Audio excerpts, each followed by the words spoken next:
1.25 ലക്ഷം രൂപ വില വരുന്ന നിരോധിത പുകയില ഉൽപ്പന്നങ്ങൾ തിരൂർ പോലീസ് പിടികൂടി. കടയുടെ ഗോഡൌണിൽ 7 ചാക്കുകളിലായി സൂക്ഷിച്ച പുകയില ഉൽപ്പന്നങ്ങളാണ് Tirur station officer Anil T മേപ്പള്ളിയുടെ നേതൃത്വത്തിലുള്ള പോലീസ് സംഘം പിടികൂടിയത്.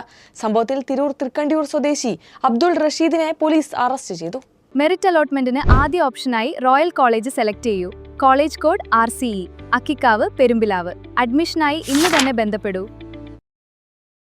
തിരൂർ മാർക്കറ്റിൽ പ്രീമിയം സ്റ്റോർ എന്ന കടയുടെ ഗോഡൌണിൽ വിൽപ്പനയ്ക്കായി 7 പ്ലാസ്റ്റിക് ചാക്കുകളായി സൂക്ഷിച്ച നിരോധിത പുകയില ഉൽപ്പന്നങ്ങൾ തിരൂർ പോലീസ് പിടികൂടി. തിരൂർ തൃക്കണ്ടിയൂർ സ്വദേശി ഇരിങ്ങാവൂർ വളപ്പിൽ അബ്ദുൾ റഷീദിനെ പോലീസ് അറസ്റ്റ് ചെയ്തു.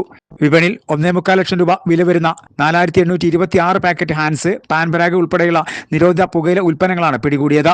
പരിസരത്തുള്ള വിദ്യാഭ്യാസ സ്ഥാപനത്തിലെ കുട്ടികൾക്കും മുതിർന്നവർക്കും മറ്റും വിൽപ്പന നടത്തുന്നതിന് ശേഖരിച്ചു വെച്ചതെന്നാണ് പ്രതി പോലീസിനോട് പറഞ്ഞത്. Station house officer Anil T മേപ്പള്ളിയുടെ നേതൃത്വത്തിൽ Jishnu, SI Anilkumar, senior civil police officer Jineesh, civil police ഓഫീസർമാരായ ഉണ്ണിക്കുട്ടൻ, ആശിഷ്, സ്റ്റീഫൻ, അനന്തു, ടോണി, വർഗീസ്, ജാവർ, ഷിൽഫൻ എന്നിവർ ചേർന്നാണ് പരിശോധന നടത്തി പ്രതിയെ പിടികൂടിയത്. തുടർന്നുള്ള ദിവസങ്ങളിലും ഇത്തരത്തിലുള്ള നാർക്കോട്ടിക് ഹണ്ട് എന്നുള്ള രീതിയിൽ വലിയൊരു ഓപ്പറേഷൻ തന്നെയാണ് നമ്മുടെ ടീം തിരൂർ നടത്തുന്നത്. ഇന്ന് രാവിലെ ഇതുപോലെ നമുക്ക് കേസ് കിട്ടിയിരുന്നു.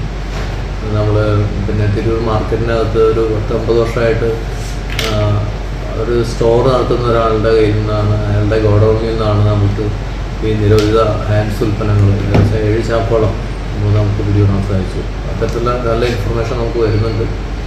അപ്പോൾ നിങ്ങളുടെ എല്ലാവരും സപ്പോർട്ടിന് പ്രത്യേകം ഞാൻ നന്ദി പറയാം.